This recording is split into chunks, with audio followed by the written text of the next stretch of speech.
कबीरा मन तो एक है, भावे तहाँ लगाए। चाहे तो हरि भक्ति कर, चाहे विषय कमाए। इसी तरह परमात्मा की शक्ति तो एक ही है और वही कार्य कर रही है। परमात्मा उसी शक्ति के द्वारा सारे संसार को, सारी सृष्टि को चला रहे हैं। हम उस शक्ति को कर्म में लगाते हैं, अपने कर्ता भाव को प्रदान कर देते हैं, सुख दुख को भोगते हैं। सुख को हमेशा कायम रखने के लिए कर्म करते हैं या दुख को मिटाने के लिए कर्म करते हैं, और उसी कर्म में हम अपने कर्ता को मुख्य गिनते हैं। परमात्मा की पूजा अर्चना करने के बाद भी हम अपने कर्म को ही प्रधान गिनते हैं, क्योंकि हम अपने कर्ता की सत्ता को स्वीकार करते हैं। जब हम परमात्मा की सत्ता को स्वीकार करेंगे तो हम ये जानेंगे कि कर्ता हम नहीं, भगवान है।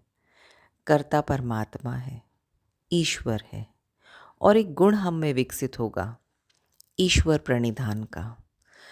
हम सब कुछ उसको समर्पित करते चले जाएंगे। करोमि यत् यत् सकलम परस्मै नारायणायति समर्पयामि।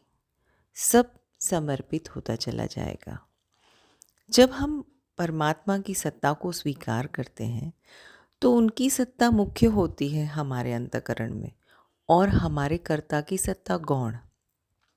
हमारा कर्ता उसके नीचे रहता है, उसके अंडर में, उसको समर्पित।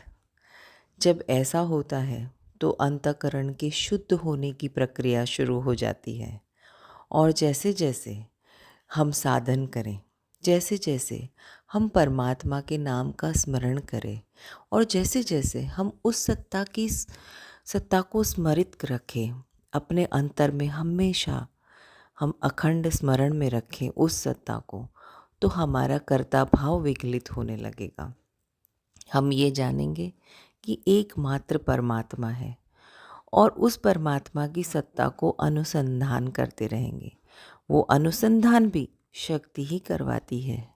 उसको शास्त्र में संधिनी शक्ति कहा है, अनुसंधान कराने वाली शक्ति।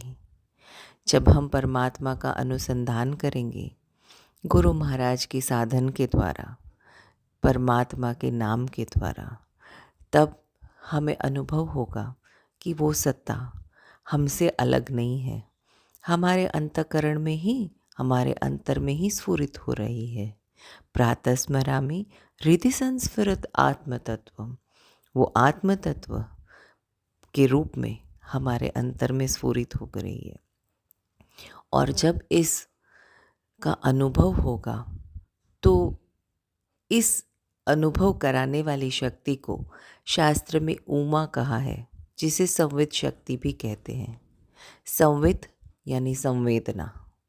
जब अनुभव होगा तो अपने आप ही आह्लाद आएगा, उसको राधा कहा है, और वही आह्लाद आते ही हमारा कर्ता भाव पूरी तरह से परमात्मा की सत्ता में समर्पित हो जाएगा, चिदाकाश में प्रवेश होगा, और जो लक्ष्य हमने ईश्वर प्रणिधान के समय धारण किया था, वो वहाँ उस लक्ष्य का लक्ष्यार्थ स्पष्ट होने लगेगा, और हमारी यात्रा शुरू होगी परम लक्ष्य की ओर। ये लक्ष्य से धारण करके, लक्ष्यार्थ को स्पष्ट करके परम लक्ष्य को प्राप्त करने की यात्रा है। इसी यात्रा में हम सबको जुड़ना है। जय श्री सच्चिदानंद।